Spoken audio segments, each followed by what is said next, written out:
son 8:30, ya tenía hambre, ya. Buen rato. Vamos a acabar la noche como debe de ser. Correctamente. Ya, sigamos. Entonces me había quedado explicando el subempleo y decía que el subempleo visible es aquel caracterizado por trabajar menos de 8 horas al día y obviamente su remuneración estaba muy por debajo del mínimo referencial.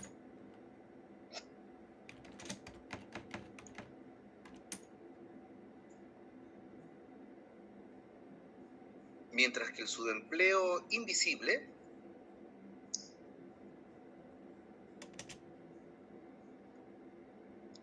es su tipo de remuneración. En el visible tú ves a la persona que llega 1 hora y se va 4 o 5 horas después. En el subempleo invisible no ves esa característica, solo te observas en la remuneración que tiene. A ver, vamos a ver aquí, voy a darle lectura a lo que quiero. A ver, un toque. Si amplío la imagen, ¿están viendo todo lo que yo veo o no? Sí se ve, profe. Bueno, sí se ve. Perfecto. Aquí está la característica del subempleo invisible o por ingresos, dice. Según normas internacionales, para distinguir el subempleo invisible se considera el bajo nivel de los ingresos, el aprovechamiento insuficiente de las calificaciones y la baja productividad. En el Perú se define como subempleados invisible al segmento de trabajadores que laboran igual o mayor al número de horas a las consideradas como jornada normal, 35 a la semana, y perciben ingresos menores al mínimo referencial, establecido como límite para buscar empleo adecuado en términos de ingreso. ¿Ya?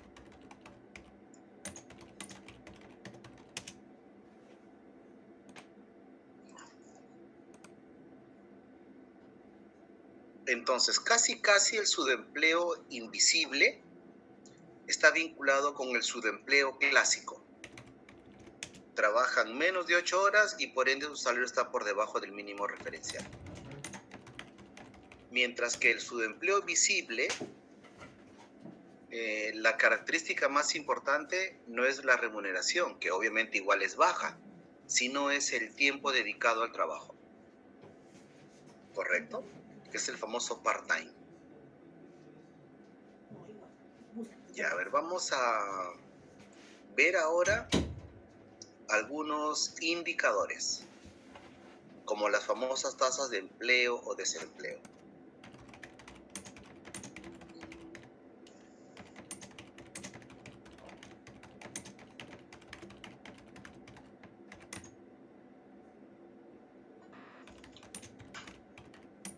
Pero me parece que acá del cuadrito me faltó explicar algo. A ver, aquí. Sí, creo que no hablé del desempleo abierto. En el desempleo abierto tenemos dos grupos, los cesantes y los aspirantes. ¿Ya? ¿Alguien tiene la idea de qué es un cesante y qué es un aspirante? Un aspirante, señor profesor. Aspirante, por favor. No tengo idea, porque cesante sabemos que es una persona que ha laborado, el tiempo que ha requerido una institución o empresa. Téngase presente que Perú hay 14 régimenes laborales, señor profesor, y por lo tanto el tipo de cesantía o esas cosas, de acuerdo a lo que es en el régimen minero, usted mismo sabe, señor profesor, 40 años nomás y otras cosas más. El régimen policial son 40 años. Si un policía entra a los 17 años, a los 57 años se está jubilando, ¿no? Y así, son una serie de prerrogativas que existen, señor profesor. Por eso nos puede, profesor, ilustrar. Tenga la bondad usted. Muchas gracias, señor profesor. Ahí voy en búsqueda de esa ilustración. Quiero no equivocarme en la definición, porque mi cerebro anda con varios conceptos y ahorita lo encuentro rápidamente. Espérate. No puedo ver quién es, si alguien ha levantado la mano, lo puede hablar porque no puedo mirarlo porque soy en búsqueda del... Sí. Disculpe, le habla Lanza Bala, perdón. Creo que con, ¿cómo dijo? Con cesantes y que más, disculpe, profesor, otro término. Y aspirantes. Aspirantes creo que son todas las personas que ya en edad de trabajo, ¿no? Que están buscando un empleo.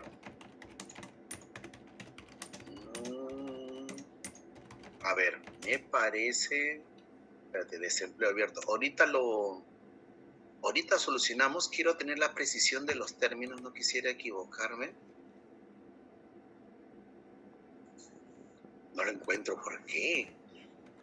Desempleo abierto ya. Así pasa, señor profesor, con calma, profesor. Profesor, tengo calma todavía en la vida, profesor. Me parece que el aspirante es el que recién no trabaja porque no ha encontrado su primer empleo, di la expresión aspirante. Y el cesante es el que, no que haya cesado por el término de su edad, sino que haya cesado en un empleo, temporalmente hablando. Es interesante esa definición, señor profesor, porque yo tendría, los docentes dicen, soy cesante.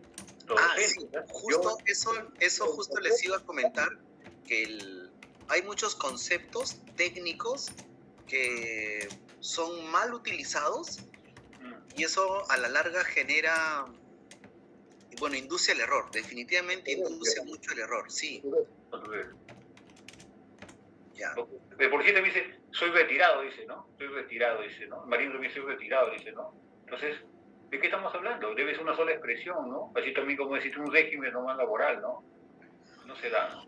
Cuando usted dice el concepto es retirado, ¿se acuerdan de nuestro, creo que es general, coronel, no sé qué es, Manuel Donaire? No es Manuel Donaire, Donaire es Manuel es el ejército. Tiene el ejército. Pero no es Manuel,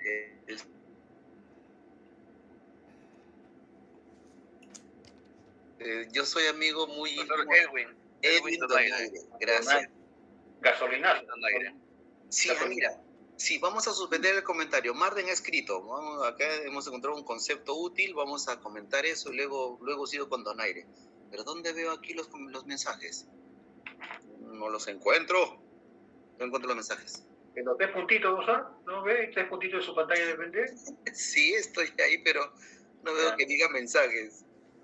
Ahí dice mensajes de la llamada. ¿No, profesor? ¿No? Profe, tiene que entrar al Meet de vuelta. ¿Y cómo entro al Meet de vuelta? Salir. Usted está compartiendo la diapositiva. Entonces debo dejar de compartir, sería la expresión. Bueno, sí, también. Ya dejé de compartir y no aparece. Ya la encontré. A la derecha. Hay buenos asesores en el salón, profesor, excelente. Ya me he dado cuenta, ya. Está bien. Así por ambos lados aprendemos.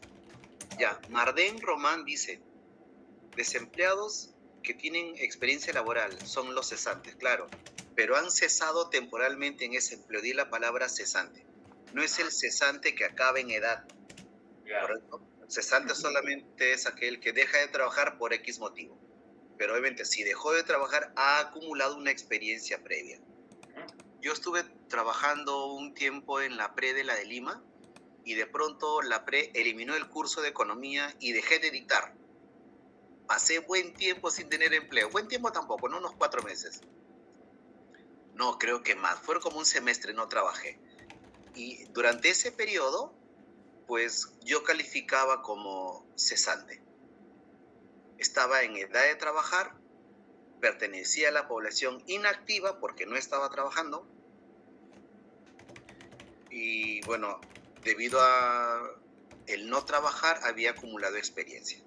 Y dice aquí Marden, completa la oración, la idea, y dice, y los aspirantes son los desempleados, lo que claro, ven, lo que buscan trabajo por primera vez. Gracias, Marden. Entonces, era acertado lo que estaba comentando. Y ahora sí vamos a... porque no te veo, ya te digo. No sé, ustedes vieron una vez al general Edwin Donaire. Él decía que la expresión correcta, mi querido Víctor, no es retirado, sino era un personal en situación de retiro. Y hasta ahí estaba todo genial, porque lo hizo en televisión nacional. Y el chiste viene, a mí me pareció medianamente entre vulgar y gracioso. Él decía que el retirado es aquel que lo habían tirado 2 veces, Víctor. Esa fue la expresión de nuestro ministro, Edwin Donaire. Y él decía, no puedo ser soy retirado, es en situación de retiro. Y bueno, pues nuestro ministro gasolinazo. La vez pasada lo querían trasladar, no sé dónde estaba, creo que está en Piedras Gordas, si no me equivoco. Pero antes de que vaya a Piedras Gordas, no sé dónde estaba y lo iban a trasladar vía aérea. Y no lo pudieron trasladar y él dijo, y se supo que no se trasladó por gasolina. Y él dijo, pero por favor, que falte confianza, me hubieran pedido nomás. Ya al extremo de toda ironía, ¿no? Él fue acusado por robar gasolina. Decía, pero por favor, me hubieran pedido nomás, yo les puedo facilitar. Bueno, ese era nuestro queridísimo Edwin Donaire, papá de un amigo mío. Siempre le mandaba saludos al señor Donaire. Ya vamos a medir las tasas de desempleo. A ver aquí. Creo que no se ve muy bien. Es malísimo se ve. Sí, no se ve muy bien. Por aquí.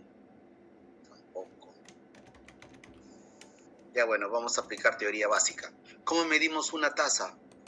Vamos, ¿cómo hallamos una tasa? Una tasa es una relación, es un ratio, por lo tanto divides A entre B, ¿correcto? Y si lo quieres presentar en términos porcentuales, multiplicas por el 100%. ¿Estamos? Por ejemplo, si nosotros queremos hallar la tasa de desempleo, vamos a dividir. ¿Correcto? Ahora, ¿qué dividimos? Siempre, por favor entiendan, siempre dividimos un valor menor sobre un valor mayor. Por ejemplo, en la tasa de desempleo, ¿qué cosa vamos a calcular? Las personas que no encuentran empleo, ¿correcto? ¿Y cómo hallamos ese porcentaje? Dividimos. ¿Qué dividimos? El número de desempleados entre,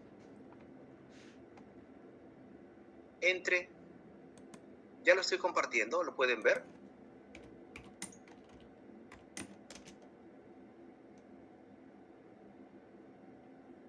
Ya, aquí. El número de desempleados entre la PEA. El famoso desempleo abierto. ¿Sí? No sé si me están escuchando. Sí, como no los escucho. ¿Sí está claro? Profesor, sí se le escucha. Muy bien. Sí, lo escucho, profesor. Ok, gracias. Entonces, la tasa de desempleo nunca se mide los desempleados entre el total, que somos los 33 millones. Sería un mal cálculo, porque en los 33 millones está mi pequeño hijo de 13 años. Y él no forma, ni siquiera tiene la edad para trabajar. Entonces, cuando calculamos la tasa de desempleo, tenemos que dividir los desempleados entre la PEA, la población económicamente activa. ¿Correcto? Y eso lo multiplicamos por 100. Bueno, ahí debe decir 100%. Está mal cuando se dice por 100. En matemáticas es 100%, porque el 100% da 1. La unidad, la base. Es más, si tú multiplicas el desempleo entre la PEA por 100, ¿cómo crees que aparece el porcentaje? No aparece, pues, está mal. La fórmula en matemática debe ser 100%. Pero siempre, en varias disciplinas, en varias ramas, hemos cortado algunas normas matemáticas, leyes, axiomas, e inducimos siempre el error. Es 100, cuando tú multipliques es por 100%, para que el 100 se elimine o multiplique y el símbolo porcentual quede al final. Y así te sale el 10.4%. Porque si no, no aparece nunca el %. ¿Me dejo entender? Claro que me entienden. Ya, sigamos entonces.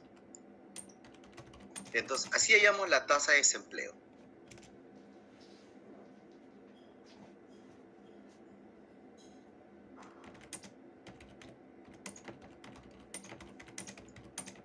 Ya, a ver qué más, qué otros datos más podemos ver por aquí. Bueno, un dato importante. ¿Cómo es que nosotros podemos calcular la tasa de desempleo? ¿Cómo saber cuántos son desempleados? Bueno, el INEI realiza, me parece que es trimestralmente, una encuesta que es muy conocida. la famosa Encuesta Nacional de Hogares, conocida como la ENAO. Lo pueden ver aquí, lo estoy compartiendo, aquí. ¿Sí? La Encuesta Nacional de Hogares. Y hacemos todo un barrido y hacemos esta contabilización casa por casa. Y así podemos tener una idea muy aproximada de la tasa de desempleo real. ¿Sí? Más o menos creo que son ahora 5.000 familias. Hacemos un muestreo. Ah, claro, es un muestreo más. Parece que los he inducido al error. No sé si entendieron que hacíamos una encuesta nacional. Claro, se llama encuesta nacional. No se te va a ocurrir, por favor, salvo que yo lo haya indicado mal y los he inducido al error. No hacemos un barrido como lo hacemos en el censo nacional. Los censos son muy diferentes a las encuestas. En los censos hacemos un barrido total, una cobertura al 100%. En las encuestas sacamos muestras representativas. ¿Alguien nos puede ilustrar al resto de compañeros qué es una muestra representativa?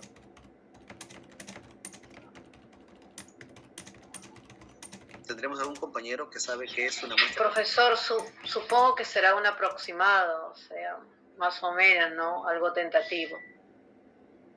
Gracias, Natalia. Melissa escribe, la encuesta nacional de hogares se inicia en el año 95 y es a partir del año 2003 que se realiza en forma continua en el área urbana y rural de todo el país y se obtiene información anual con desagregación departamental. Mensualmente se visitan acá está el dato, gracias Melissa, 3.070 viviendas seleccionadas por el método aleatorio. Tiene un componente panel de 30% de la muestra. Gracias, Melissa. Profesor, buenas noches, Ana. Hola, Ana, ¿cómo estás? Sí, cuando usted habla de muestra representativa, bueno, yo recuerdo hace años, cuando era jovencita, o sea, hace lunas, que yo trabajé en apoyo. Ok. Entonces, nosotros nos daban ciertos, bueno, éramos un grupo grande de personas donde nos daban ciertos sectores, ¿no? Dependiendo de lo que se quería, de la muestra, o sea, de la información que se quería recolectar, en este caso. Y nos daban, por ejemplo, un sector, o sea, como 5 cuadras, por ejemplo, o 5 manzanas, y de ahí nos pedían 20 encuestas, por ejemplo, ¿no? Entonces, esa era para mí, o sea, para ellos era la muestra de lo que nosotros habíamos obtenido, ¿no? Dependiendo indistintamente de quiénes nos podían atender y quiénes no. Ok, gracias, Ana. Ya, yo ampliaré un poquito más el concepto que Ana nos ha dado. Ya deben ustedes imaginar, la vez pasada escuchaba que nos gastamos 140 millones cuando hacemos segundas vueltas electorales o referéndum y cosas así. Más o menos, en papel, material, logística y todo lo demás. Deben saber que es caro hacer un censo nacional, porque debo contratar personal para que recorra todo el territorio. Pasajes, alimento, combustible, material, millones, 140, escuché la vez pasada. Voy a corroborar el dato. Pero ya te imaginarás que yo no puedo hacer censos cada trimestre. Nos iríamos a la quiebra. Entonces, de la población total, ¿sí? De la población total que quiero estudiar, no analicen los 33 millones. Estoy dando una explicación genérica para que lo expliquen en cualquier ámbito de su trabajo. ¿Ya? Entonces, de una población X, es imposible que tú encuestes a todos, porque es caro y demanda mucho tiempo. Entonces, ¿qué hacemos? A través de una fórmula estadística que existe y ya está científicamente validada, introducimos, a ver, José Antonio me escribe, según la norma técnica de la CEPAL, un censo tiene vigencia 5 años. Gracias, Jorge, buen dato, peculiar. La CEPAL es Centro de Estudios para América Latina, hace buenos estudios la CEPAL, aunque durante buenos años ha tenido corte bastante de izquierda y ha inducido mucho al error, fundamentalmente para la América Latina. Sin embargo, tiene muy buenos estudios la CEPAL, muy buenos estudios. Ya, quiero redondear para no perdernos. Entonces, como es caro y de tiempo y recursos humanos y su movilización y todo lo demás, yo no puedo hacer un censo de toda la población que quisiera estudiar.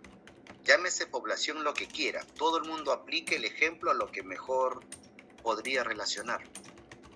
Entonces les comentaba que existe una fórmula estadística que está en las redes, que está en los libros de investigación de metodología, y tú solo tienes que reemplazar los datos. El nivel de confianza, la de todos los reemplazas. Y te sale un numerito. Ese numerito se llama muestra representativa. Por ejemplo, profesor, ¿y qué pasa si yo no alcanzo a encuestar a ese número, ¿no?, que científicamente sale en la fórmula? Simplemente los resultados que tú halles no son representativos. No tienen la validez de investigación científica. ¿Me entienden la idea? Un ejemplo popular para que todos nos entendamos. Podría ser un mal ejemplo el que voy a dar, pero sé que lo van a entender. Con el temor a equivocarme. Cuando una persona, hombre o mujer, da igual el género, o el sexo, perdón, tiene una mala experiencia, ¿no? Ya, tuvo una mala experiencia con su relación, pues, ¿no? Ya, una experiencia. Luego tiene una experiencia más o menos, y luego tiene una tercera relación que también califica como una mala experiencia.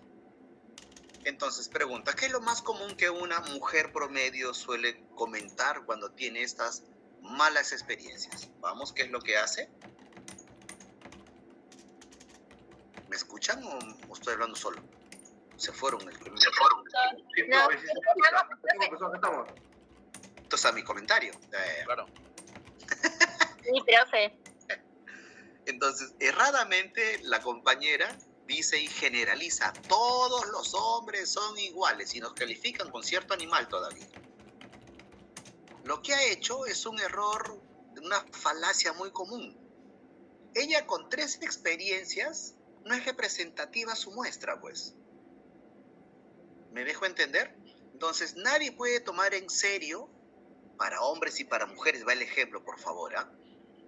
Que el que haya tenido 3 o 4 o 5 experiencias, no puedes generalizar. No es una muestra representativa. Entonces, estamos sinceramente en el Perú y el mundo llenos de estos errores estadísticos de querer generalizar. Eso no procede. Ay, y estamos comentando algo y dice, ay, pero a mí me pasó lo contrario. Sí, claro, que él o ella piensa que con su ejemplo, con su único ejemplo que le pasó lo contrario, quiere tumbarse toda una ciencia por detrás. Y eso otra vez no es posible. Solamente es una excepción a la norma. Es una excepción a la regla. La regla es válido para todos. ¿Sí? Entonces es muy importante cuando me percaté que esta encuesta nacional de hogares, claro, se realiza en toda la nación, pero cuando aplicamos el numerito y aplicamos la fórmula estadística y sale un número, ese número hacemos un prorrateo en todos los departamentos, de tal manera que en la región Lima sacamos X número, en la región Callao otro, en la región Junín otro, y así. La suma total nos debe dar este tamaño de la muestra representativa estadísticamente hablando. ¿Correcto, jóvenes? Ahora sí se entendió más que es una muestra representativa. Sí, profesor. Ok, perfecto. Ya está, vamos avanzando. Eso es bueno. Profesor, una consulta.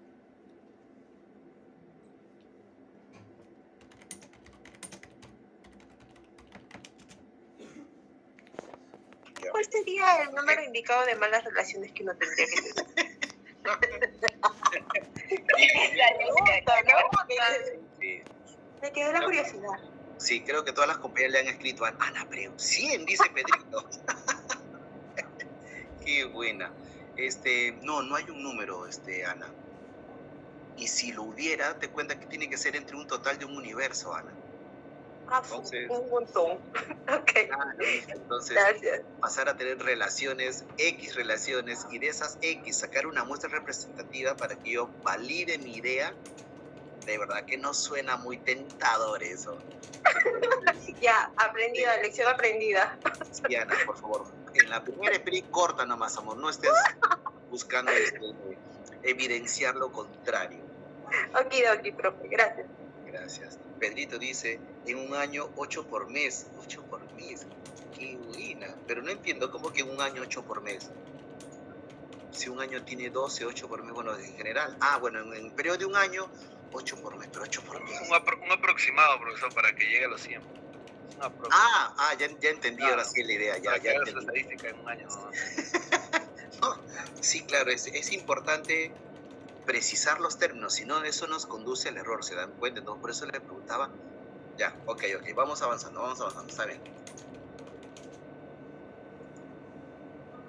Hay una frase célebre que siempre cito, entre gitanos, no nos leemos las manos, ya hicimos el recorrido, ya estamos grandecitos, ya aquel que se niega a la realidad, de verdad que, ¿qué podemos decir? Ya nada, ya. Ya, bueno, luego les voy a pasar bueno, pero esto lo pueden encontrar en el documento que ya les he comentado dónde está y pueden encontrar esto. Lastimosamente está bastante desfasado, pero toda la parte teórica sigue teniendo validez hoy día. ¿Ya?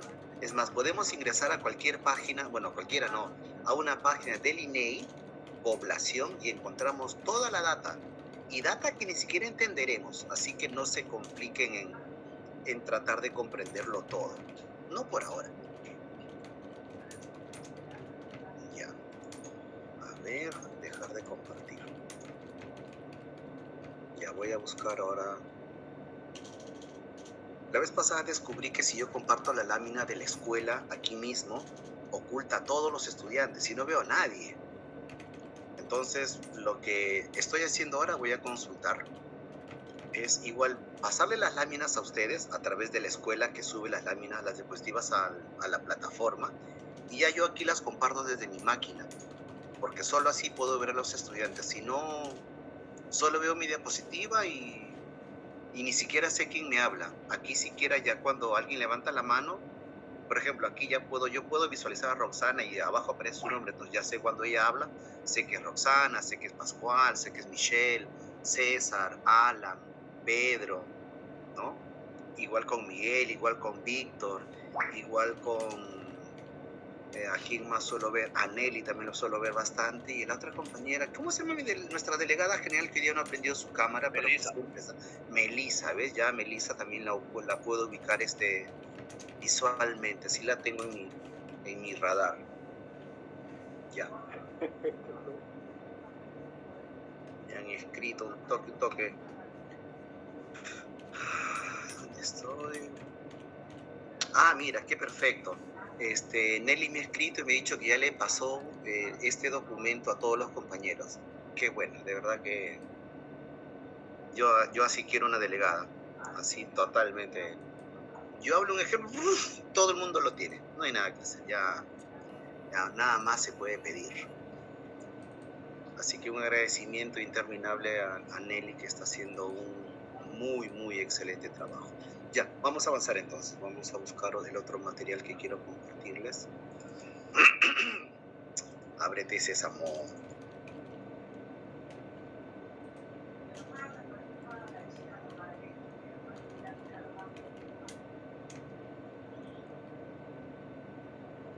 A ver. Presentación con diapositivas, configuración. Por aquí.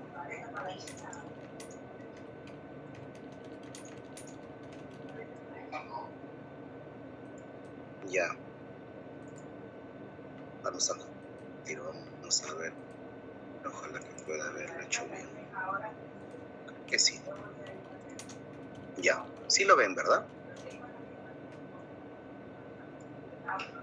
Ya, esta es una lámina. Ya, esta es una lámina del PPT de Mankiw, el libro de economía llamado Principios de Economía de Gregory Mankiw, de la 8ª edición. Esto es traducido por unos colaboradores de Mankiw de la Universidad de Illinois. Así que es un documento oficial, es un libro formal. Ya, aquí es una adaptación que hicimos la vez pasada. Ah, esta fue buena. Miren, este dato es muy peculiar. Con respecto al empleado desempleo, ¿no? Dice, en el Perú, el INEI desde 2017 elabora y difunde el comportamiento de los indicadores del mercado laboral, utilizando los resultados de la Encuesta Nacional de Hogares, ENAO, ejecutada trimestralmente en una muestra en 9.208 viviendas, el segundo trimestre del 2022. Hace un rato vi un comentario, no me acuerdo de quién. Ah, ya, mira, aquí, Melissa Connie me escribió, se visitan 3.070 viviendas, 3.070, ¿ya? Pero en el documento que yo elaboré la vez pasada, tengo 9.208 viviendas y yo lo actualicé al segundo trimestre del 2022. Entonces es muy importante para todos, por favor, el que actualicemos los datos, ¿sí? Mientras más actualizado estemos, bueno, obviamente es mejor, ¿no? Ya, continuemos. Sí, claro, este es el 2022. Bueno, aquí, por ejemplo, hay unos datos al 2022. Miren, esto también fue sacado del INEI. Claro, la fuente es el INEI. La población en edad de trabajar, 25 millones. De esta población, la población activa, 18 millones. La diferencia, la población no activa, los 7 millones. De toda la PEA que tenemos edad para trabajar y trabajamos, somos dos grupos. Los que andamos trabajando somos 17 millones y los que están desempleados son 743,000. De los que trabajamos, adecuadamente empleados somos 9 millones y medio y subempleados 8 millones. Y de los desempleados o desocupados, los cesantes, los que trabajaron alguna vez pero están desempleados ahora, son 632,000. Y los que hasta ahora aún no trabajan son 111,000 personas. Ya, esta data es a junio del 2022. ¿Qué más podemos encontrar por aquí? Bueno, acá hay más data, no hay problema. Sí, vamos a continuar.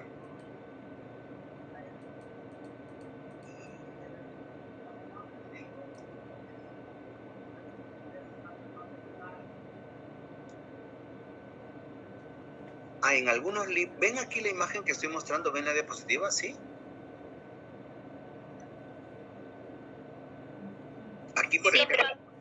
Ok, gracias. Estas láminas son norteamericanas, entonces en algunos conceptos no son compatibles con la economía peruana. Habría que tener cuidado aquí. Aquí, la tasa de desempleo es número de desempleados entre la fuerza laboral, mientras que nuestra lámina dice PEA. Entonces debemos entender que la PEA, la población económicamente activa, es exactamente igual a la fuerza laboral. Llamamos fuerza laboral a la población activa, a la que tiene edad y capacidad para trabajar, ¿correcto? Multiplicado por el 100%.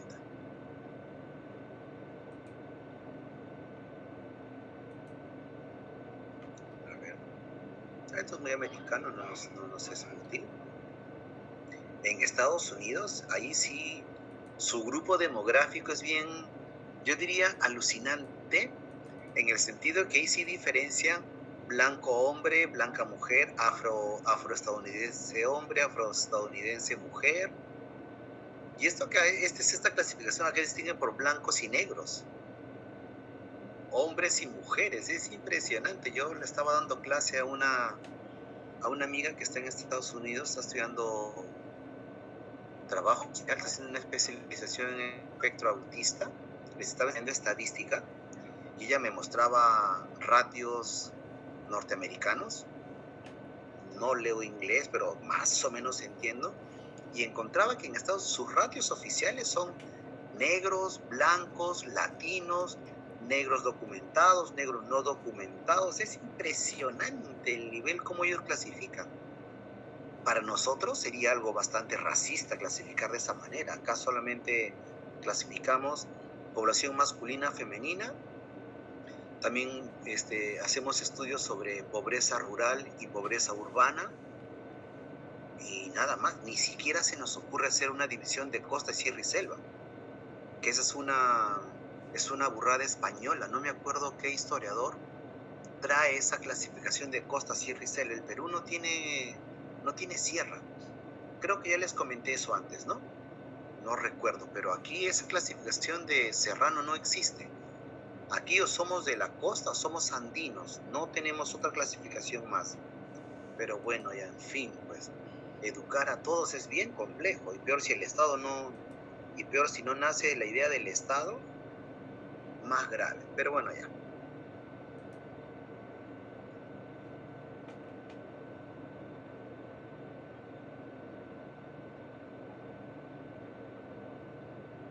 A ver, aquí. Esto es muy América Latina.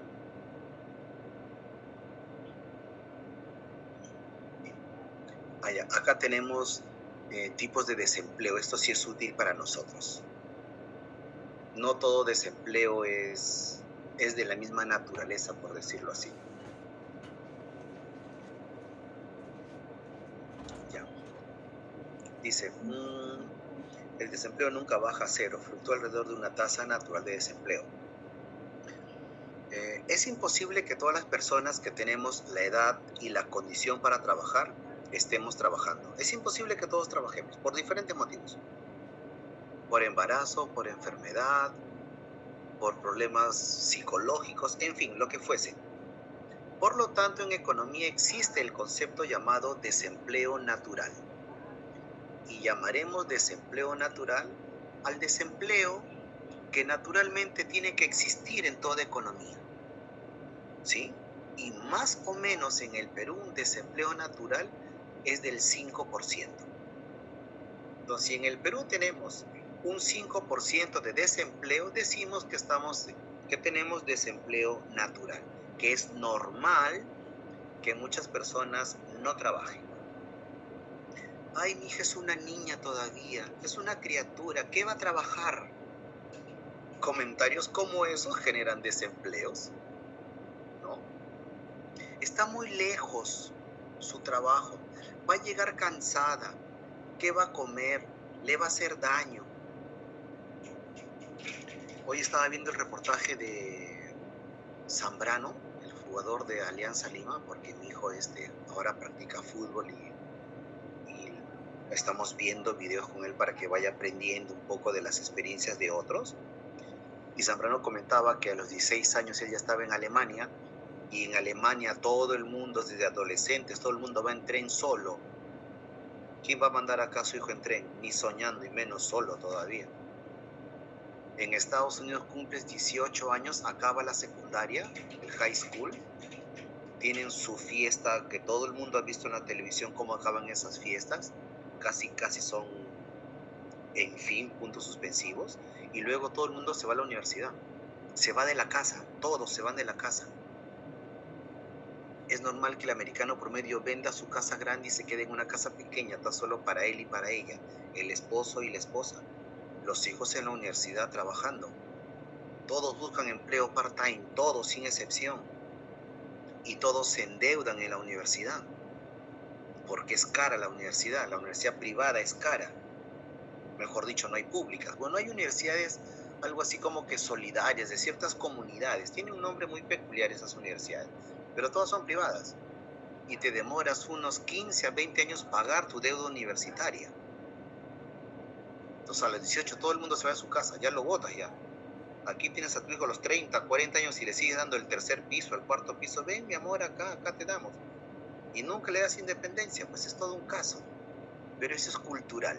No quisiera discutir, pero no estoy un tanto de acuerdo. La vez pasada mi hijo me dijo, papá, a los 18 me voy a ir. Se me puso caprichoso. Ah, ya. Entonces, cada vez que hay oportunidades, bueno, presento, mi hijo tal.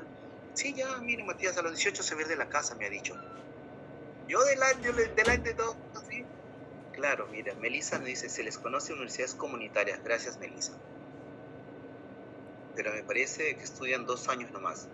Ah, bueno, entonces ya no sería una universidad, no sé, de repente será un técnico. No lo sé, Melissa, y no podría opinar mucho, hija. Ya, entonces, continuemos.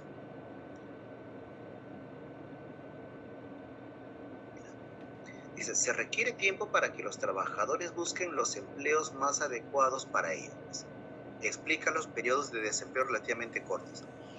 El desempleo friccional es aquel desempleo provocado cuando una persona deja un empleo que no le parece adecuado y va en busca de otro. Entonces, en esa fricción de dejar uno y buscar el que más le adecue a sus capacidades, cualidades, tiempo, lo que sea, caemos en un desempleo friccional. La vez pasada mi cuñada me comentaba, la esposa de mi hermano, la esposa de mi hermano es abogada y estaba trabajando en Indecopi. Ya estaba en un tribunal y emitía algunas a modo de sentencias y todo lo demás. Y ella entró, creo que por CAS, y andaba en 6.500. 6.500. Mientras que su jefa solo andaba en 3.000. Entonces ya le hicieron la vida imposible, ¿no? Iba a la casa, mi hermano me comentaba, y un día lo compartió para que yo les dé mi opinión. Le digo, pero que te llegue, déjala nomás. Y obviamente su comentario torpe porque está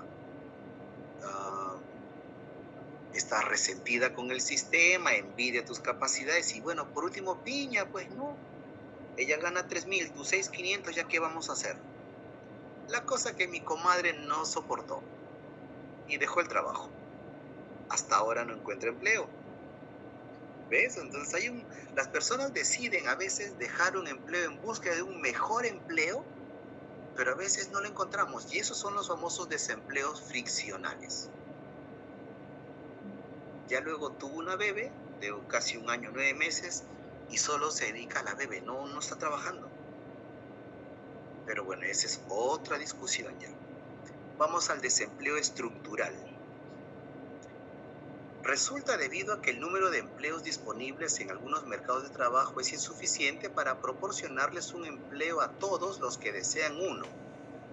Explica los periodos prolongados de desempleo. Resulta cuando los salarios se establecen por encima del nivel de equilibrio.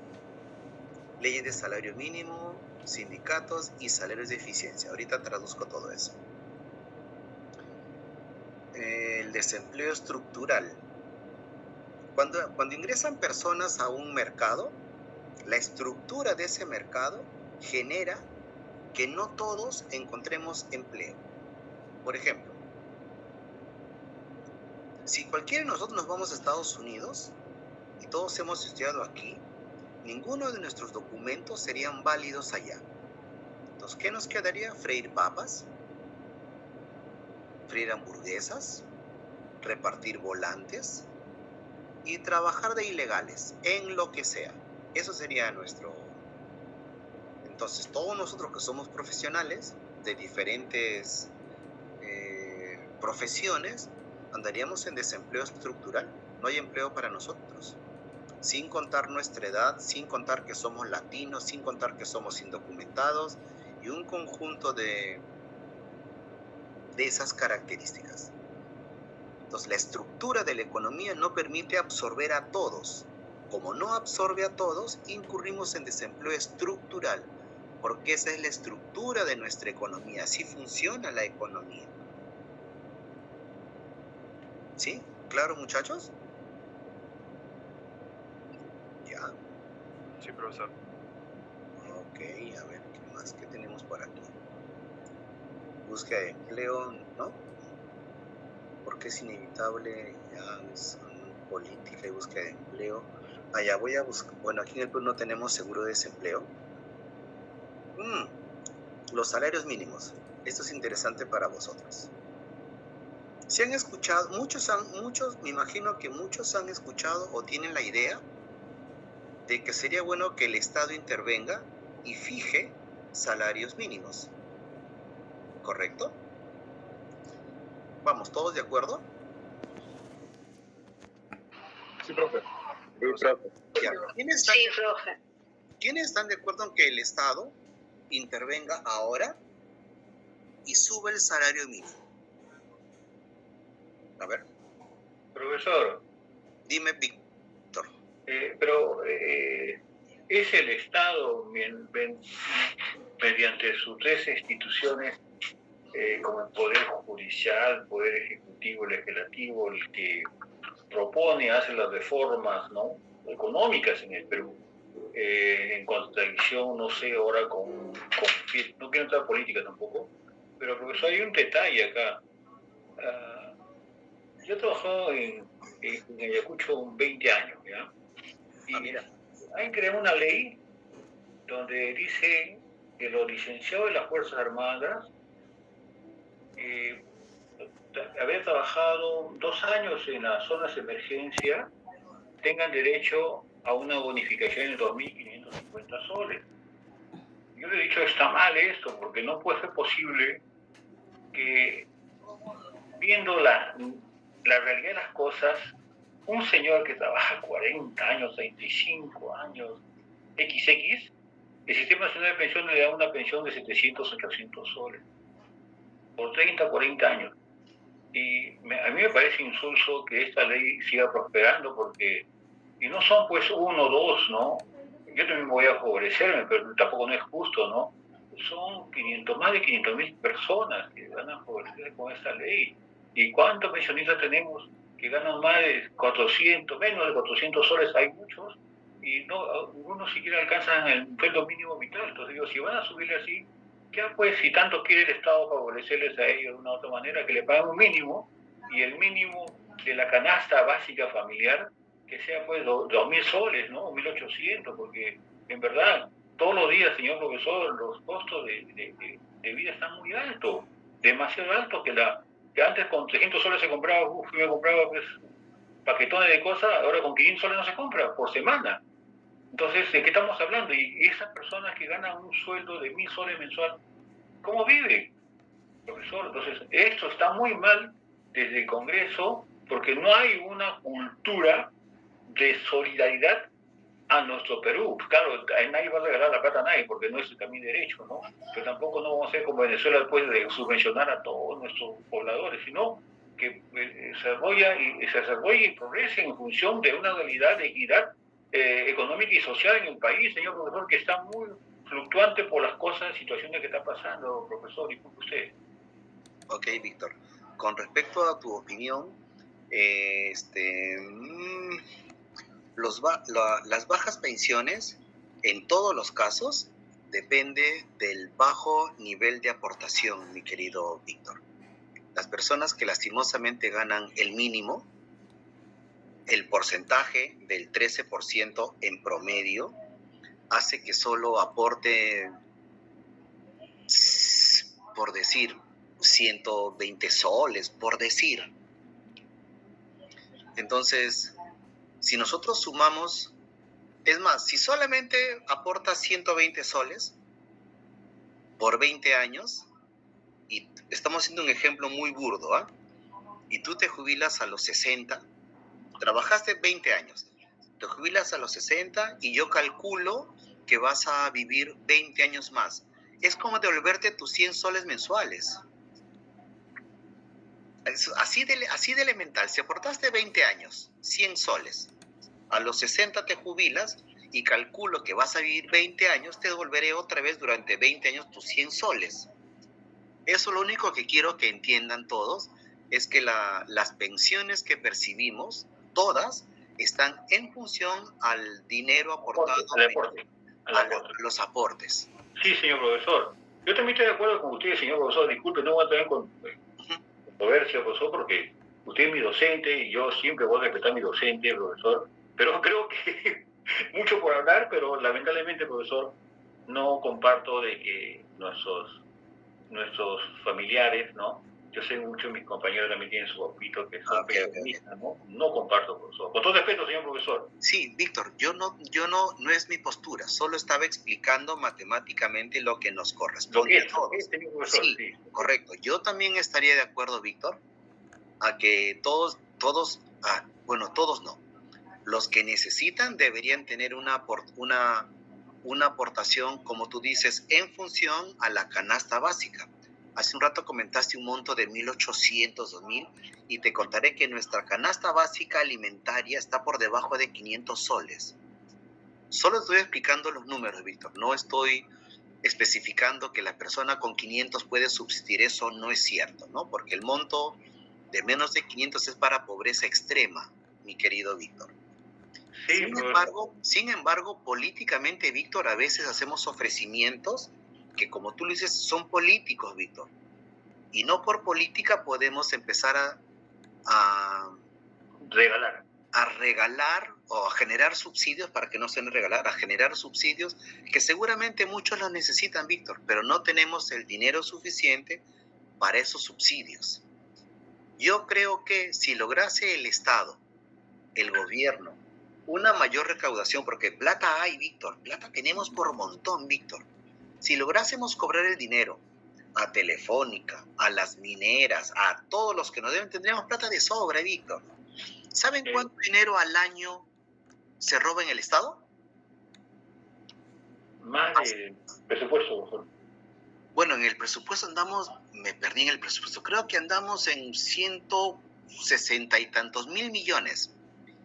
Millones, de soles al año. Pero en robo del Estado, la vez pasada, cada año la Defensoría, Contraloría, saca un informe y me parece que ya hemos superado los 40.000 millones de robo al Estado. ¿Te imaginas con 40.000 millones, Víctor? Por favor, le asigno pensión a todos. Por año, Víctor, son 40.000 por año.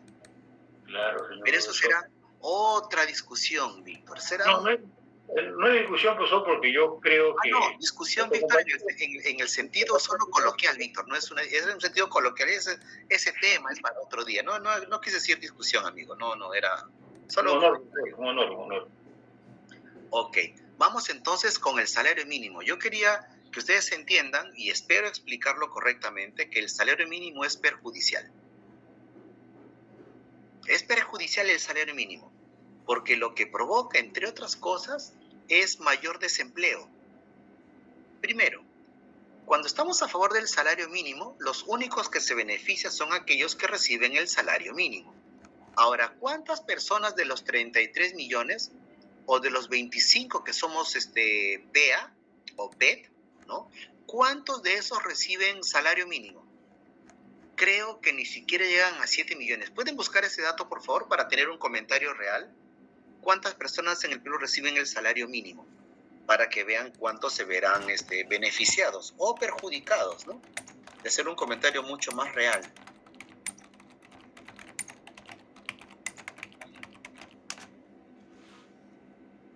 Siempre se comenta y no tenemos ni idea de los datos que en la economía tenemos. Entonces es útil manejar esta data. Profesor, Dime, Carol. según la INEI dice que hasta 1.6 millones de personas. Gracias, Carol. Entonces, es una cantidad pequeña, 1.6 millones, casi 1,5 millones de personas solo reciben el salario mínimo. Entonces, cuando el Estado establece un salario mínimo, lo que hace es fijar un salario por encima de lo que fijó el mercado.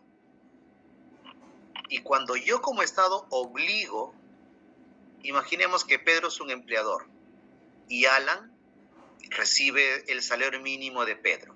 Si yo le digo a Pedro, ¿sabes qué? Ahora tienes que pagarle más a Alan. Me parece injusto, tu trato inhumano, en fin. Y yo le obligo a Alan a pagarle más a sus trabajadores. Bueno, ¿qué va a hacer Pedro? Fácil, lo despide Alan, pues. Ya está, lo despide. Porque Pedro hizo sus cálculos sin demasiado costo laboral tenerlo a Alan. Lo despido. Pero como a Pedro es buena gente, le dice a Alan, mira, ¿sabes qué? Por debajo, yo te voy a colocar en planilla y voy a decir que pagas tanto. Pero ya tú sabes que vas a recibir menos. Pregunta, ¿quién provocó este desincentivo, hay un nombre que es en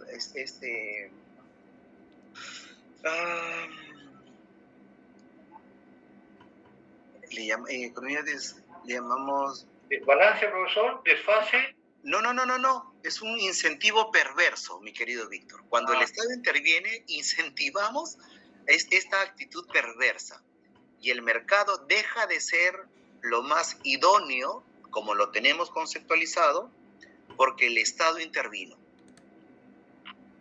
Difícilmente los salarios mínimos, cuando el Estado interviene, lo hace por manera política nada más, para tener un rédito político, porque en la práctica va a generar, como ya comenté, desempleo.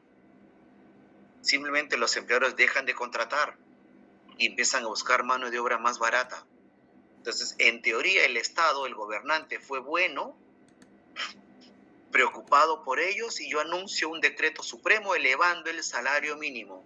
Y toda la gente feliz, 1,5 millones. Stuart, dime.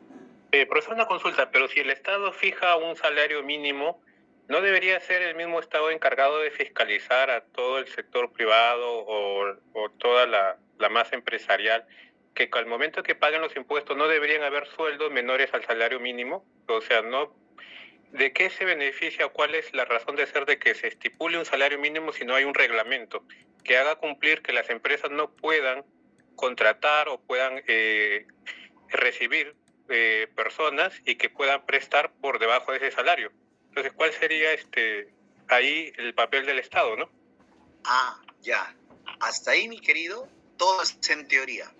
En la práctica, nuestra economía es informal. Llegamos casi al 75% de informalidad. Por lo tanto, todo lo que estamos hablando en buena medida es teórico nada más, porque nuestra economía es informal. Entonces, la ley está escrita y todo lo demás. En la práctica, yo conozco varios colegios preuniversitarios donde he trabajado. 12 años pasé en un colegio pre, sin CTS, sin nada. 12 años de mi vida pasé así. Una amiga ahora ha cumplido 20 años y me ha pedido que le va a hacer juicio porque el dueño no le quiere reconocer nada. Imagínate, nada. Y el tipo tiene dinero como no te imaginas. De verdad, ni siquiera quisiera hablar de él. Pero en fin, y así está nuestra economía. Es más, hoy en día tengo entendido que todos los profesores han firmado papeles, pero internamente la bonificación que le dan en julio es de su sueldo. O sea, te descuentan de tu sueldo y te lo vuelven a devolver. Te lo devuelven otra vez en julio como tu bonificación. Y cuando va el ministerio, Sunafil va y nadie dice nada, porque si no te votan.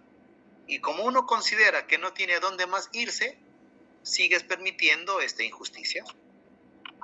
Trilce, Pamer, Pitágoras, Saco Oliveros, por años, Aduni, César Vallejo, por años, está hablando de colegios y academias, por años han pasado informales, y algunos, solo unos cuantos, hoy se han hecho formales. Y todo el tiempo atrás no han pagado nada, nada. Yo trabajé en esas. Es una ley, profesor, que las instituciones educativas no pagan los impuestos, los agamonedas, profesor. Esto pues es un botuverio, profesor, de gente pues irrespetuosa de la realidad y de equidad social, profesor, con todo respeto. Totalmente de acuerdo, Víctor. Totalmente de acuerdo. Vamos a ver si tengo una gráfica. Aquí está la gráfica. Vamos un poco a teoría. Esta gráfica, ven una cruz, ¿cierto? Más o menos. Entonces, una línea es la demanda y la otra línea es la oferta. Donde se intersectan se llama punto de equilibrio. Si proyecto hacia la izquierda, no sé si ven mi mouse, el cursor, tenemos el salario de equilibrio. Y si proyectamos hacia el eje horizontal, tenemos la cantidad de equilibrio. Todo esto es teórico, ¿eh? No existe ninguna curva real que podamos ver cuál es el precio de equilibrio real. No es cierto. Todo esto es una construcción teórica. Pero aún así nos permite explicar cuáles son los efectos de algunos cambios. ¿Ven el salario, esta línea horizontal roja, donde dice salario mínimo hacia arriba? ¿Ven esta línea horizontal? Sí, profesor. Entonces, esta línea horizontal ya no corta en un solo punto, porque ya no estamos en equilibrio. La oferta de trabajo es mayor y la demanda es menor. Un ejemplo, dejen de mirar la gráfica, solo escúchenme o véanme. Si fue el mismo ejemplo que utilicé con Pedro y Alan. Si yo obligo a todos los privados, porque la ley es para privados, ¿no? Si yo obligo a los privados a pagarle más a sus trabajadores, ya no le va a convenir, porque ahora Pedro y sus demás socios van a ganar menos utilidades, porque están pagando mayores costos. Entonces, ¿qué es lo que hago? Dejo de contratar a Alan y contrato otras personas, no quiero decir nacionalidades, contrato a otras personas, más o menos calificadas, da igual, simplemente contrato a otros. O aprovecho de la situación de Alan y hago negocios por debajo de la mesa. Porque Alan va a preferir, ya no importa, sigue pagándome lo mismo, pero necesito trabajar. Entonces, y eso lo provocó el propio gobierno, eso lo provocó el político cuando finalmente ofrece estos salarios mínimos. Ahora, en el Perú 1.6 millones de verdad que es poco. Entonces, tendríamos que analizar en cuántos mercados se encuentran este 1.6 millones y ver si finalmente, porque con el tiempo, por ejemplo, con Toledo ofreció duplicar el sueldo de los maestros en el sector público. Y a lo largo de 5 años, Toledo logró duplicar el sueldo de los maestros. Creo que ellos andaban por 435 y acabaron con 800 y tanto.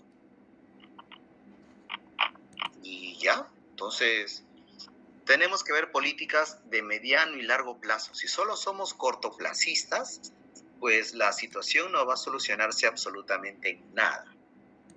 Pero bueno, quería que vean el análisis teórico que dice la economía, que si el Estado interviene fijando aparentemente un bienestar, obligando a que se te pague más, el efecto va a ser desfavorable, genera desempleo. Desempleo y subempleo, porque ahora solo te contrataré por partes. Entonces no es tan beneficioso como uno teóricamente se imaginaba.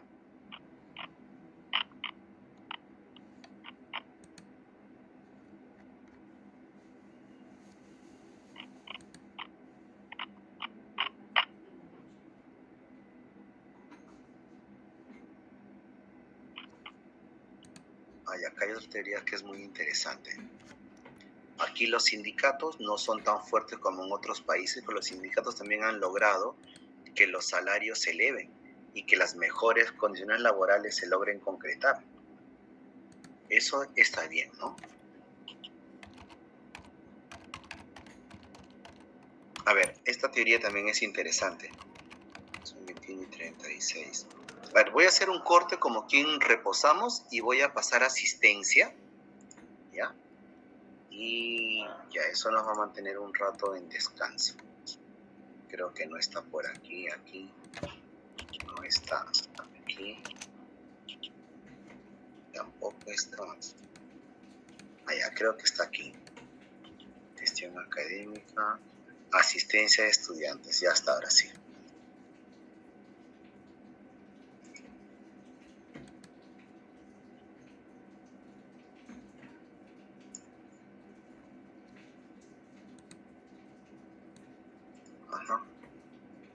Ya hasta ahora sí, poco a poco voy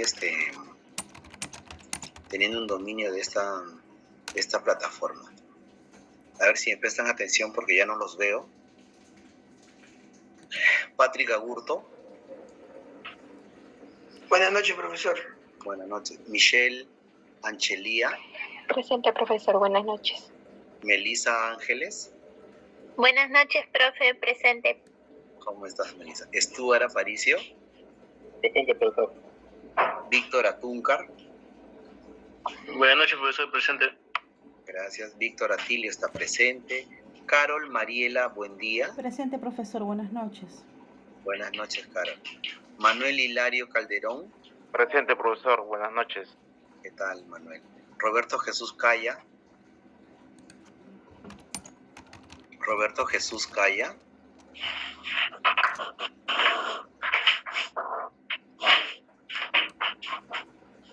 Por favor, me avisan si van escribiendo en el chat si alguien está faltando o algo, porque yo aquí ya, como tengo la lista, no veo a nadie. Tengan la gentileza. Voy a ponerle falto al compañero Roberto. César Campos. Buenas noches, profesor, presente. ¿Qué tal, César? Pedro Capistrano, Presente, profesor. Buenas noches. Miguel Córdoba, Buenas noches, profesor. Presente. Nelly Stephanie del Carmen Espino Salazar es mi delegada. Buenas noches, profesor. Presente. ¿Cómo estás, Nelly? Rocío Gutiérrez, Buenas noches, profesor, presente. ¿cómo están? ¿Cómo están? John Gustavo Guamaní, Presente.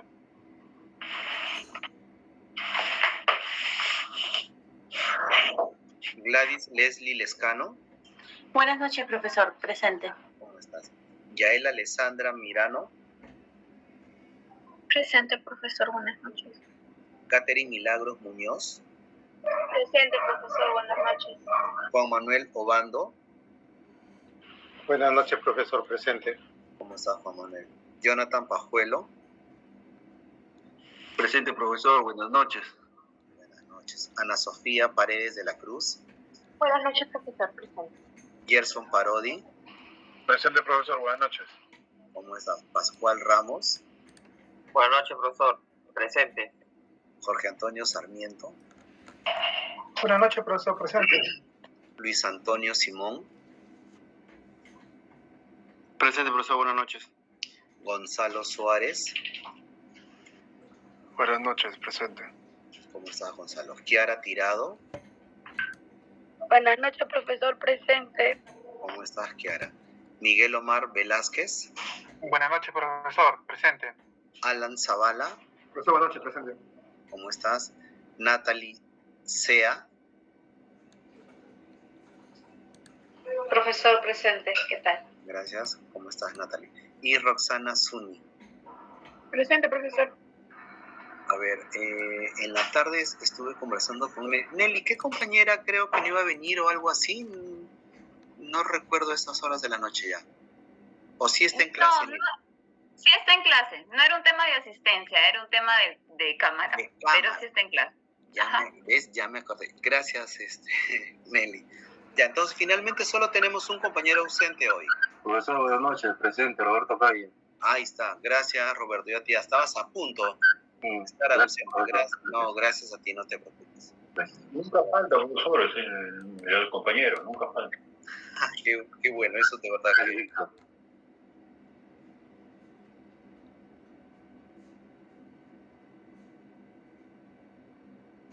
Olvidando colocar el tema y no me estaba permitiendo guardar asistencia, sí.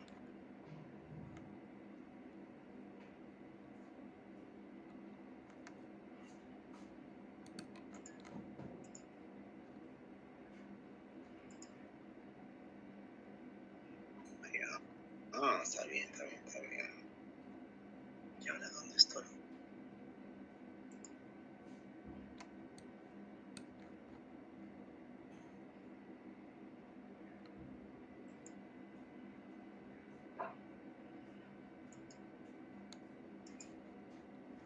Ya, porque ya volví. Ya andábamos en... ya iba a explicar ya lo último. Mira, ahora sí ya puedo ver a Nelly, no la estaba viendo hace rato. Tenemos a Nelly, tenemos a Roberto, a Catherine, a Miguel Jesús, a Jorge Antonio.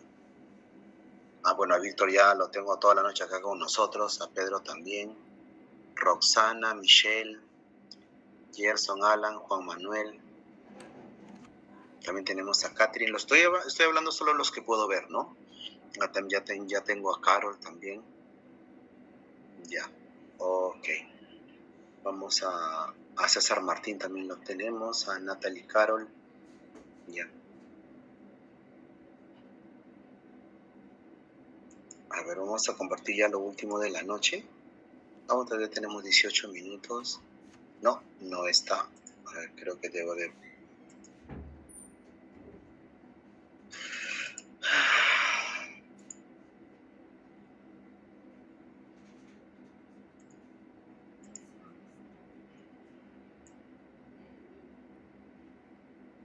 Ya.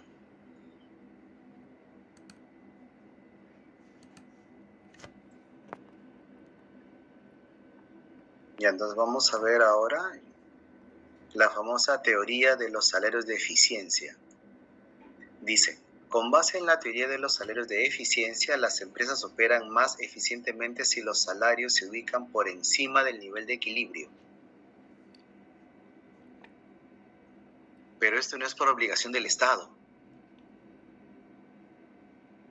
Por ejemplo, hace muchos años la universidad, no quiero decir la universidad, una universidad X no tenía la fama de la que hoy goza. ¿Qué hizo? Le pagó más a profesores de San Marcos y de Católica y se los llevó a su universidad. Y hoy goza de una muy buena fama en derecho penal, en derecho en general. ¿Qué hizo? Fácil, pues se llevó a los mejores. Les pagó más a profes de San Marcos y más a los profesores de Católica. Y se los llevó a su universidad. Eso en una clara aplicación de la teoría de los salarios de eficiencia. Si te pago más, podré captar a los mejores del mercado. Y el Estado no tiene por qué obligarme a pagar más. Soy yo quien decido pagarle más. En un mercado en un modelo de libre mercado. ¿Correcto? Entonces dice, con base en la teoría de los salarios de eficiencia, las empresas operan más eficientemente si los salarios se encuentran por encima del nivel de equilibrio. Entiendas, el nivel de equilibrio es un concepto teórico, ¿sí? No es que yo voy a encontrar buscando en libros o en el internet cuál es el precio de equilibrio. No es cierto. En el mercado, por ejemplo, de la enseñanza de educación superior en la cual yo me desarrollo ahora, tenemos diferentes precios. Ir a dictar en la César Vallejo tiene un precio, dictar en la Continental tiene un precio, dictar en la sede Sapienza tiene un precio, dictar en la Ricardo Palma tiene un precio, dictar en San Martín, en Católica, tiene un precio, ¿no? Quienes mejores pagan en este mercado, tengo entendido, es Católica, Pacífico, la de Lima. Y pertenecen al consorcio de universidades privadas. Bueno, entonces tengo que estar a la Cayetano también. Después me parece que todos están hacia abajo en precio por hora. Y frecuentemente logra captar, no siempre, pero la norma establece que capta casi siempre los mejores. Por ahí siempre también hay VAR, hay amarres. Mira, Nelly me dice ESAN también. No sé de los salarios de ESAN, Nelly, no podría decirte. Me imagino que sí, ¿no? Sospecho, pero no sé. Seguramente sí. Dice ya, entonces, puede ser más rentable para las empresas mantener salarios altos. El desempleo que se genera es similar al que surge de las leyes del salario mínimo y los sindicatos. Ya, tenemos... Está bien chiquita esta imagen, hay una caricatura. Dice Cadver, director de recursos humanos. La moral está baja debido a que los trabajadores están mal remunerados. Usted puede compensar eso aplicando revisiones de desempeño más frecuentes a ellos. Les encanta la retroalimentación. La parte más difícil es mantener un rostro serio. Dígame una vez más, ¿por qué desearía yo que la moral fuera alta? Ajá. Bueno, ahí no se da cuenta en la ironía de que el personal no utilizo yo el concepto moral, pero vamos, no el moral de la ética, sino... En el mundo policial, Víctor, el concepto moral lo entienden diferente, ¿no? Tienen la moral baja. Y en mi percepción de moral, que es la definición teórica, la moral no puede ser ni baja ni alta. Eso podría ser llamado autoestima o sentimiento colectivo, pero moral desde el punto de vista ético es un concepto diferente, ¿no, Víctor? Sí, señor profesor, la moral nomás lo tienen los oficiales, los subalternos no hay moral, profesor. Así de fácil, profesor, solamente con decirle, así de 2 minutos nomás. Sí. Nosotros, el 2011, los pensionistas de la Fuerza Armada y Policía Nacional tenían derecho a trabajar en áreas de seguridad nacional y defensa nacional, ¿ya? Que siguen municipalidades, esas cositas, ¿no? Y Senam y esas cosas, los militares. Pero, profesor, el 2017 dice que puede trabajar en áreas administrativas también ya. pero no ganar más que el presidente de la República, 15.600.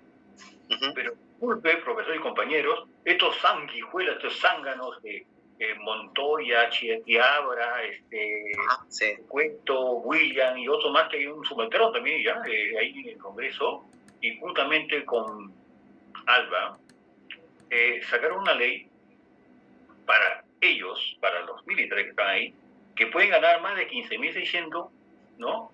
Es decir, cobren su pensión de 12.000 o 10.000 soles mensual, los 15.000 de Congreso, más los bonos de 10.000 soles, quiere decir que mensualmente están ganando más de 35.000 soles. Esas leyes, profesor, nosotros debemos de cambiarle, por eso es difícil contrastar una opinión, ¿no?, con otras opiniones, pero sí muchas cosas por hacer por nuestro querido Perú, señor profesor. Disculpe usted, nuevamente, profesor. Ok, Víctor, no te preocupes, Víctor, está bien. Siempre aprendemos de tus opiniones, Víctor, es correcto, no hay problema. Y de todos, por cierto. Aquí yo espero que estas tardes, de estas noches de economía, sirvan con el propósito de aprender la asignatura de teoría económica, ¿no? Y trato de ser siempre lo más cercano a la realidad, tanto en teoría como evidencia empírica. Ya vamos acabando la noche, todavía tenemos 11 minutos, le podemos dar todavía. Entonces vamos a hacer 4 clases de teoría de salario eficiente, dice. Los trabajadores, por salud del trabajador. Los trabajadores mejor remunerados tienen una dieta más nutritiva, son más saludables y por ende más productivos, pues. Las personas mal alimentadas tienen rendimientos menores. Entonces, hasta es inteligente tener una mejor remuneración porque eso va en mejora del trabajador. Si el trabajador está mal alimentado y se enferma, tengo que darle descanso médico. Y tengo que pagar y todo lo demás. Entonces, a la larga me perjudica que mi trabajador esté constantemente yendo a enfermería y pedir permiso y licencia. Entonces, ¿qué hacen las empresas para sacar la vuelta? Le dan y ya, te voy a dar esa semana vas a tomarla como vacaciones. En vez de hacer uso de su derecho del descanso médico, la gente ya aprovecha y desvirtúa la naturaleza. Pero si nos apegamos a la teoría, la palabra apegarse es válida cuando nos referimos a ideologías o teorías, ¿sí? Es muy común que la gente dice apégate cuando quiero decirte pégate a mi lado, ¿no? O júntate a mí. Es diferente el apegarse, ¿sí? Nomás por si acaso alguien que vaya a hacer la observación. Ya. Otra es la rotación de los trabajadores. La empresa puede reducir la rotación de personal pagándoles un salario más alto. ¿Qué significa rotación de personal? Salgo de esta empresa y voy a otra. Eso pasa, hay bastante rotación en las empresas mineras, les cuento. Pero cuando la gente se va de una minera a otra, lo que provoca es que yo tenga que gastar en capacitar a los nuevos operarios. Y eso demanda tiempo y dinero. Es más, a los que ya capacité, se los lleva ahora a otra empresa. Y finalmente yo gasté mi tiempo y dinero en capacitar a un trabajador que se irá y llevar el know-how, la experiencia a otra empresa. Entonces eso no es posible. Pero si yo tengo salarios altos, no te vas a querer ir. Difícilmente yo me quiero ir de la Universidad de Lima. Difícilmente.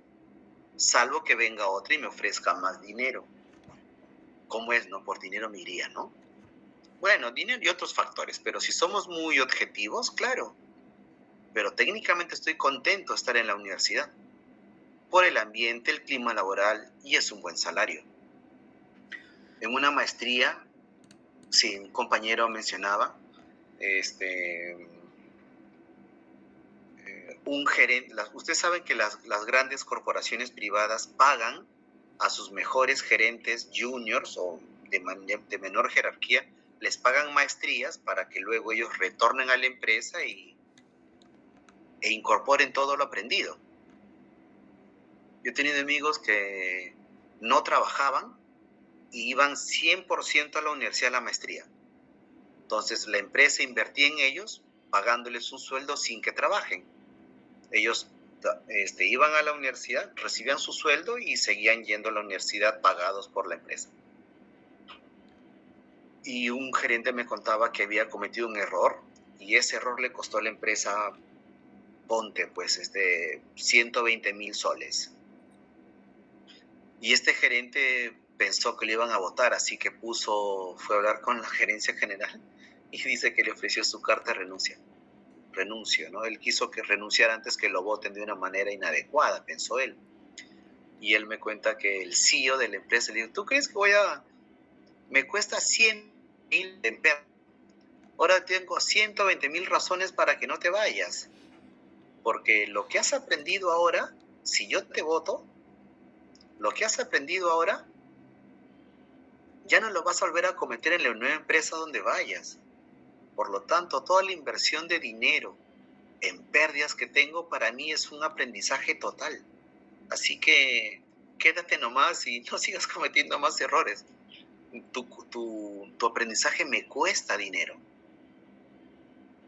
En otro caso, entonces, entonces yo no lo votaría porque ahora él, ese error que cometió conmigo, cuando vaya a la nueva empresa no lo va a cometer. Entonces, ¿quién se benefició finalmente del proceso? La nueva empresa, que ya va a tener ahora un gerente con mayor expertise, con mejores habilidades. Luego tuve otro compañero de la maestría igual de gestión pública que hice, y él, de la uni, me comentaba él, que fueron varios ingenieros de la uni que trabajaban allí en la empresa, los llevaron a la maestría, y dice que su proyecto de final de semestre, de final de carrera, dice que lo implementaron en su empresa, y dice que las ventas le elevaron 28,5%. Entonces, ¿qué es una maestría para una empresa pagar 10.000 soles, ¿no? En un estudiante una maestría. Ya ponle 20.000 que cueste la maestría. Pago 20.000, anda, estudia. Si con tu proyecto de final de carrera vas a elevar mis ventas en 28.7%, por favor, pago 20.000 a cada rato, pues no hay ningún problema. Entonces, eso sostiene la teoría. Con mejores salarios evitamos la rotación de personal. Que se me van los mejores recursos humanos. Pagándoles más se quedarán conmigo. Otro, el esfuerzo del trabajador. Dice, los salarios altos hacen que los trabajadores cuiden su empleo. ¿Sí? Ofrecen un incentivo para hacer su mejor esfuerzo. Yo cuando elaboro preguntas, coordinaciones, siempre trato de estar bien enfocado. Porque nos queda claro que si yo me equivoco constantemente, la empresa verá en mí un trabajador que puede prescindir de mí. Entonces, el tener un buen salario hace que las personas tengamos mejor salud, rotemos menos en la empresa, nos esforcemos más y también tendremos una calidad del trabajador. El texto dice, la empresa que paga un salario alto atrae a un grupo de trabajadores e incrementa la calidad de su fuerza laboral.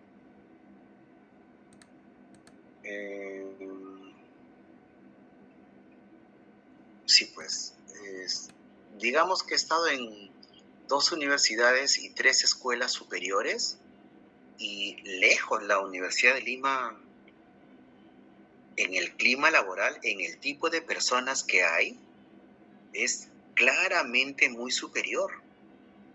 El trato humano que tienes de las personas, desde la señora de limpieza y las secretarias, es impresionante. Todo el mundo cuida su empleo, todo el mundo son gentiles, amables, educados. Yo he pasado por dictando en otras universidades, tú saludas y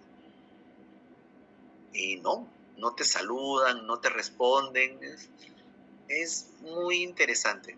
Era normal, yo siempre juego para los trabajadores. Cuando hay campeonatos, yo juego para los empleados. Difícilmente juego con los profes por X motivos, ¿no? Pero siempre he jugado con los trabajadores. Salvo aquí en la Universidad de Lima, que ya, ahí sí, la Universidad Juan Carlos anda para este equipo nomás y ya juego para ellos, ¿no? Pero cuando puedo elegir, siempre he jugado para trabajadores, entre comillas, de menor jerarquía. Yo siendo catedrático, el otro, yo jugaba con ellos y era, digamos, de igual a igual, pues, ¿no? Pero dense cuenta que los mejores salarios frecuentemente, no siempre, atrae mejor capital humano, mejor preparados, con un conjunto de experiencias realmente inigualables. No sé si alguien quiere comentar algo más ya para cerrar esta noche de presentación de clase de económicas, faltando 3 minutos. Dejo de presentar y así ya los veo a todos en general. Ya sí, ahora sí, ya los veo a todos. Creo que tengo... ya volvió mi internet, está en algo, más o menos. Recuerdo, Nelly me escribió la vez pasada para que yo designe los temas. Ya me acordé, Nelly, ahora que te veo. En lo posible, en estos días, Nelly, en lo posible ya voy a hacer la lista de temas. Nelly, ¿cuántos grupos teníamos? Discúlpame. 5. Son 6.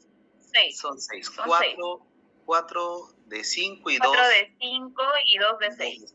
Perfecto, ya está. Voy a hacer eso. Sí, perfecto. Ok. Sí, voy a ver ya los temas para eso.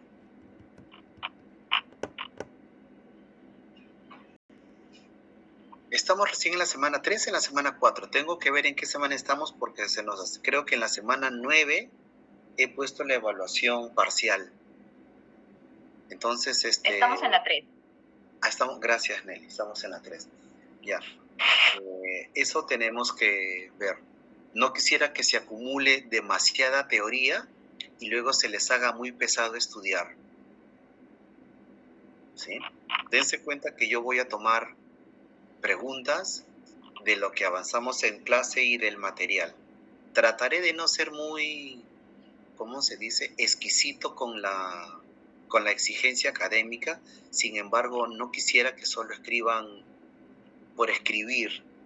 Trato de que tengamos una teoría adecuada.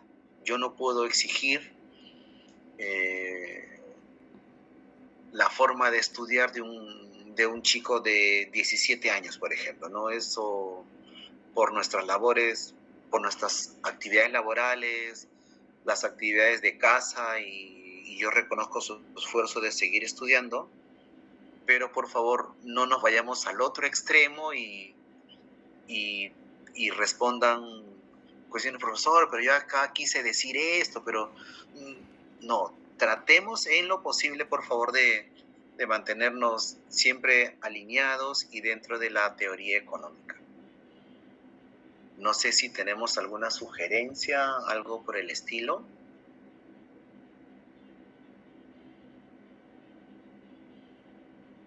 ¿Todo bien? ¿Todo claro? Ya están cansados, ¿no? Sí, yo igual. Sí. Bueno, no creo que trabaje hoy día hasta las 12. Yo frecuentemente trabajo hasta las 12, luego ya descanso. Y otra vez a las 6 vuelvo otra vez a levantarme y toda la rutina. Pero creo que ya estuvo suficiente por hoy. Bueno, como siempre, un gusto verlos. Ya al final del semestre esperaremos tener una reunión de fin de semestre. Creo que un almuerzo nos caería bien.